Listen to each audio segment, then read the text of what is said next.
Hello, may gabi sa tanan. So, welcome to our bedtime devotional for girls. So, ano na po tayo sa ika-day 234 sa ato ang devotional. Today is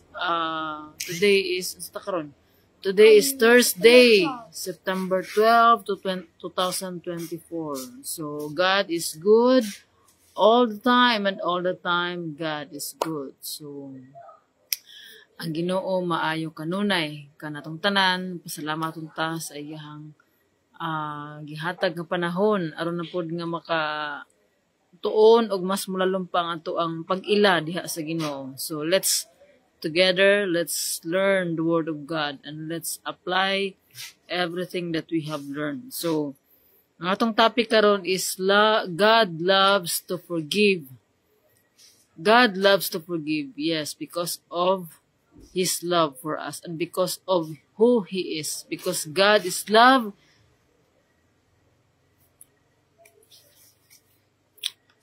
So, ang word na adin niya sa 1 John chapter 1 verse 8 to 9. So, ingon din he, if we claim that we are free of sin, we're only fooling ourselves. A claim like that is errant nonsense. On the other hand, if we admit our sins, make a clean breast of them, He won't let us down. He'll be true to Himself. He'll forgive our sins and purge us of all wrongdoings. So, sa Bisaya pa, kung maingon kita, nga wala kita'y sala, gilimbungan nato ang atong kaugalingon ug wala kanato ang kamatuoran. Apan kung isugid nato sa Dios ang atong mga sala, siya nga matarong ug matinumanon sa iyang saad, mupasaylo gayud sa tanan natong mga sala ug maghinlo sa tanang natong kalapasan. So let us pray. Our Father in heaven, we glorify your name. Ikaw ang Ginoo, Lord God. Salamat, Lord God, sa laing adlaw sa aming kinabuhi. Salamat, Lord, sa kagayunan nga kami makatuon na usab sa imuhang pulong og para mas mailhan ka namo, Lord, og motubo kami, Lord God, og makahibalo kami, Lord God, sa imong mga saad o sa imong mga sugo ang angay namong buhaton kung unsaon namo pag puyo dinhi ang kalibutan. Lord, pasayloa kami, Lord God, sa among mga kalapasan. Pasayloa kami, Lord God, sa mga panahon nga wala kami sa imong presensya. Pag-uha kami, Lord, tanggalan, Lord God, ang mga babag sa among mga pagdaig diha kanimo. Tabangi kami, Lord God. Padayon ka, Lord God, nga magabag-o sa among hunahuna aron kami mas mulambo o makaila diha ug mas mahimo kaming sama sa kinaiyahan ni Kristo. Father God, puna kami sa imong balaang espiritu nga mao magiya kanamo, Lord God, sa among pagabuhaton sa kanunay. Tabangi kami, Lord, tagay kami sa mayong pangunahuna, tagay kami, Lord God, sa kaalam, sa kahibalog pagsabot sa mensahe nga imong ipadayag dinhi kanamo. Abrihi among mga kasing-kasing nga madinawaton kami sa imuhang pulong. Tabangi kami, Lord God, sa pagtuman niini. Wala kami mahimo, wala ikaw. Ikaw lamang ang makatabang o makahatag ka na mo sa katagbawan sa among kinabuhi. Lord, ang tanan, Lord, nga dungog, himaya, pagdayig kanimo lamang. Sa ngalan ni Jesus, Amen. So again, mayong gabi. So, God loves to forgive. So ang Ginoo, mapinasayloon. So, ganahan siya nga, mapasaylo ka na to. Ingon pa sa John 3:16, so for God so loved the world, that He gave His only Son, that whoever believes in Him will not perish but have eternal life. So, mao kini ang dakong gugma sa Ginoo, mao nay tungod sa dakong gugma sa Ginoo, gusto sa Ginoo nga makaato tanan sa langit. So, ingon din he, are you perfect? Of course not. Even if you're a very good girl, or a very good boy, or a very good woman or man, you're bound to make mistakes. Yes, we all make mistakes every moment. So, when you make a mistake, You must try your best to learn from it. So, dapat na tayo reflection matag adlaw sa ato ang mga gipangbuhat kung nasubay ba ni sa kabubuton sa Ginoo. So mo na akong ginaingon nga let the word of God be the standard of our living. So we need to read and meditate it. We need to study the word of God because mao na siya ang manual unsaon nato pagpuyo diri ang kalibutan. So when you make a mistake, and if you have when you make a mistake, you must try your best to learn from it so that you won't make the very same mistake again. And if you have hurt someone or if you have disobeyed God, you must ask for forgiveness. And here's the good news. When you ask God's forgiveness, He will always give it. He will always give it. God forgives you every single time you ask Him so ask God to forgive. So, ang kapasayloan sa Ginoo, gihatag na daan kanato ang ato ang past nga sala, present ug future sins, gipasaylo na daan sa Ginoo. Si Jesus namatay, kausara siya mamatay. So, dili na siya kanunay nga mamatay para lamang masave ta sa atong mga sala. Kundi mao na siya nga Jesus died once and for all. So for those who believe in God, who believe in Jesus, so mao kini ang gitagaan sa gasa sa kaluwasan. So kaning gugma sa Ginoo nga atong madawat if we allow God to mold us, to grow in us, to change us. So mao kini ang magkahatag og kabag-uhan. Mao kini ang maghatag og kabag-uhan sa tuang kinabuhi nga dili na ta magpakasala. Mao na nga from the moment nga we realize that we need God. So dili ta makarealize nga kinahanglan nato ang Ginoo kung wala ta maabot sa panahon nga kana bitawng the moment of truth nga siguro mao gyud ta ang tao nga dili gayud ta mutawag og Ginoo kung wala na gyud tay other option. Mao na siya ang realidad.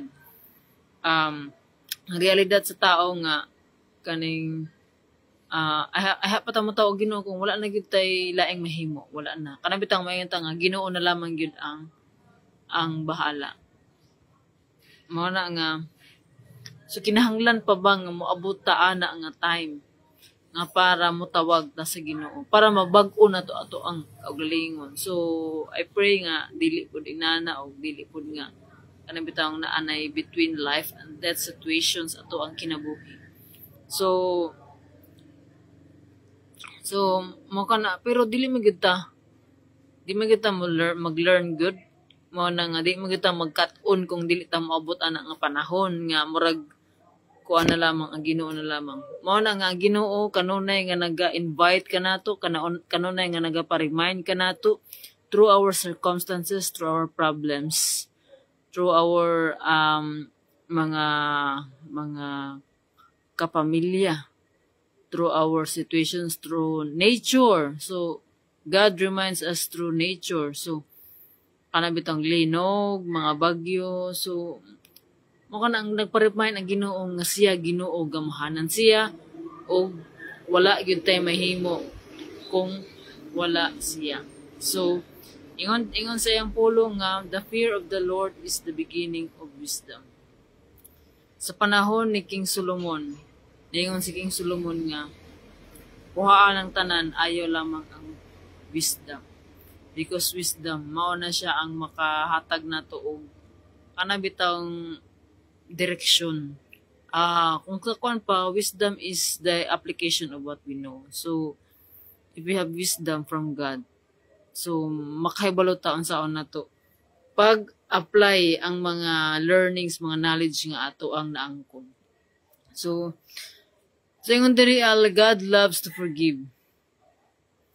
Pero kung atong giingnon din, ako tong basahon nga, ato ang balikon pagbasa nga kung maingon ganita nga nakailata sa Ginoo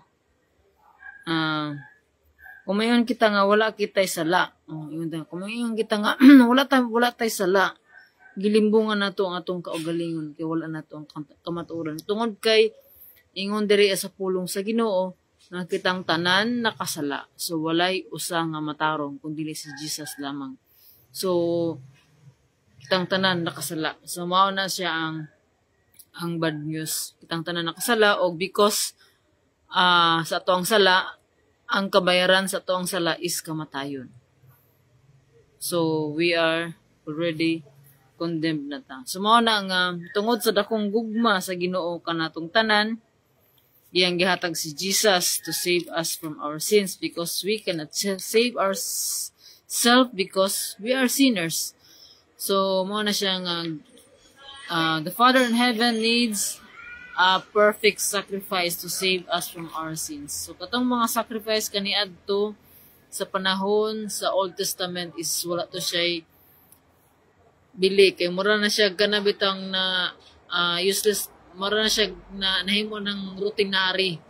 So wala na ang heart, wala na ang kasing-kasing. So mo ni siya nga ingon sa John 3:16 nga kay gigugma pag-ayo sa Dios ang kalibutan og tungod niini gihatag niya ang iyang bugtong anak aron ang tanan nga motuo kaniya dili malaglag kun dili makabaton hinuon sa kinabuhing dayon.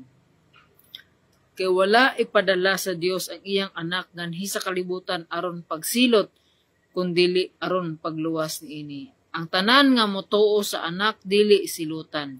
Apan kadtong dili motuo kaniya gisilutan na kay wala man siya motuo sa bugtong anak sa Dios. Og kini mao ang silot ang kahayag mianhi sa kalibutan apan gipalabi sa mga tao ang kangit-ngit kaysa kahayag. Kay daotan man ang ilang binuhatan. Ang tanan nga nagbuhat og daotan dili gusto sa kahayag og dili moduol niini kay dili siya buot nga mabutyag ang iyang daotang binuhatan. Apan ang magbuhat sumala sa kamatuoran moduol sa kahayag aron makita nga nagmatinumanon siya sa Dios. So, ang kining gugma sa Ginoo nga atong nadawat, pinagi sa atong pagtuo sa Ginoo. Ang Ginoo man nagbutang nato og pagtuo. Natay ka na bitang pagtuo ana. Tapos kita na kung atong nang ialaw ang Ginoo nga mulihok sa atong kasing-kasing mo nga patubuon kini nga pagtuo sa Ginoo. So, it's all by the grace of God. So, kining ako nga naa ako sa inyohang pikas ni screen, it's all because of the grace of God. Kung ato lamang tawhanon nga kinaiya ang ato ang kanabitang palabion og kuan kanabitang atong tumanon ang atong tawhanon ang kinaiya atong tumanon is dili gyud ta mangita sa Ginoo. That's the reality. So walay tao nga nangita sa Ginoo. So ang tao gusto nga mobulag diha sa Ginoo. Mao na nga ang Ginoo nagbutang ka nato og pagtuo. Mao na nga ang pagtuo is ang paglaom sa wala nato makit-an. So dili pud ta mutuman sa Ginoo sa iyang pulong kung wala tay pagtuo. So mao kini nga usahay ka na bitang pug-on ta sa Ginoo, kanang pug-on ba? Para bitaw nga atong isurrender ato ang kinabuhi diha sa Ginoo. So mao kana nga ako nga naka-experience sa gugma sa Ginoo sa akong kinabuhi. Experience ko sa gugma sa Ginoo sa akong kinabuhi. So, ang resulta ini is na ang kalinaw sa ako ang kinabuhi nga naman tayo mga problema. We cannot change the people around us, but we can change our responses.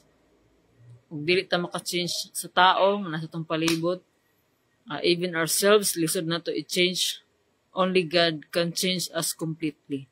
So, kanang mga tao sa toang palibot nga gusto nato maotro sila ato nang iampo sa Ginoo, ihalad na sa Ginoo, ang Ginoo na ang bahala kay iyahan ang trabaho. Trabaho na sa Ginoo, dili na ato ang trabaho. Atong trabaho is ang ato ang ila diha sa Ginoo, kanunay nato nga pasalamat diha sa Ginoo sa mga grasya nga nato nga nadawat. So God loves to forgive. So kita pod nga while we are on earth, samtang naapato diri sa kalibutan, makasalag gyud ta. Pero dili po na siya license nga magpakasala na lamang. So kung ang kamatuoran sa Ginoo, the truth is in us. So if we are in Christ, so Jesus is the truth. So if we are in Christ, if we are in Jesus Christ, we are a new creation. The old character is gone and the new has come. So both pasabot ni ini nga we are in the process of being born again. So kanang born again in spirit. So mataw ta pag-usab. So ang atong kinaiya nga daan nga makasasala ato ng gibiyaan. So mo na nga mayon ta nga boring ang Christian life. Dili boring ang Christian life because katong desire nimo kaniadto nga so wala pa ta nakaila diha sa Ginoo, ang atong desire is puro kalibutanon. But sa nakaila na ta diha ni Kristo, ang atong desire ma-change is the desire to know God more each day, nga naa na tay hunger to read and study the Word of God. So na siya hunger. So ikaw nga naminaw karon wala pa kaniana, so iampo na diha sa Ginoo. So kanang tanan pangayoon nato sa Ginoo nga makailata kaniya. So importante ni nga atong in-nurture ang atong relasyon diha sa Ginoo through Bible reading, meditating, reflection, through pag-ampo kanunay, through kana atong pagpuyo sa atoang pag-apply og pagpuyo nato sa kinabuhing Kristohanon. So unsa mo nato pag-apply sa kinabuhing Kristohanon kung dili ta magabasa og magatuon sa iyang pulong? Unsa may ato ang guide? So mao kini nga it's very important gyud kay ingon pa sa iyang pulong nga sa Joshua 1:8 nga itong basahon sa Bisaya ba? Ngayon sa Joshua 1:8, ayaw gayud, ingon sa Ginoo kang Joshua, ayaw gayud, kalimti ang basahon sa balaod, kinahanglan nga tun-an mo kini adlaw o gabii, ug pagkinabuhi, sumala sa tanang nahasulat, niini, ug magmauswagon ka. Sumaw na nga, kitang tanan, gusto mo uswag, gusto ta mo lambo sa to ang kinabuhi, gusto ta mo lambo sa ato ang pagpuyo diri sa kalibutan. So mao na gihatag na daan sa Ginoo. Gusto ka mo lambo? Tumana ang sugo sa Ginoo. So mentang lisod man. Yes, lisod kung ato rang kaugalingong natong strength ang ato ang saligan. So we need na every day we need Jesus. Every day we surrender our lives to God. Lord, be my Lord and Savior. Kanamit ka nga ang Ginoo na gyud ang maghari og mahimong Ginoo sa atong kinabuhi. Dili nga kita. Pwede man ta maingon nga ito akong Ginoo pero kita gihapon ang hari sa atong kinabuhi. So gusto sa Ginoo nga ihatag ang atong tanan. Kay tungod ingon sa iyang pulong, our purpose is to love God with all our heart, soul, mind, and strength. So, mga tanan natong gibuhat para sa kahimayaan sa Ginoo. All the glory, tanang dungog, himay ug pagdayeg sa Ginoo lamang. So, God loves to forgive. So, ang Ginoo, God loves to forgive, God loves to bless us. Ang atong role is to obey Him, to give thanks to Him, to be joyful, to be prayerful. So, to God be all the glory. So, let us pray. Father God in heaven, daghang salamat Lord sa imuhang pulong. Salamat Lord God sa imong pag-remind kanamo Lord God kung unsa ka kamahigugmaon kanamo nga mapasayloon ka kanamo Lord God sa imong mga kalapasan. Pasayloa kami Lord God sa mga panahon nga wala kami makadayeg diha kanimo, nakalimot kami diha kanimo, wala kami mahimog wala ikaw Lord God. Help us also Lord God to forgive other people Lord God. Tungod kay ikaw man ang Ginoo nga nakapasaylo kanamo, ug kami usab makapasaylo sa ubang mga tawo nga nakasala kanamo. Lord, wala kami mahimog wala ikaw. Tabangi kami Lord God.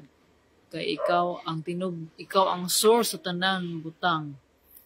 gi-acknowledge ka namo Lord God, ikaw ang Ginoo, maghari ka Lord God sa matag usa ka namo Lord God. Mamuhat ka Lord, abrahi among mga kasing-kasing, imo kini nga putli ug bag-ohang hunahuna. Tagay kami desire Lord God to study the word of God. Tagay kami desire Lord God for your glory.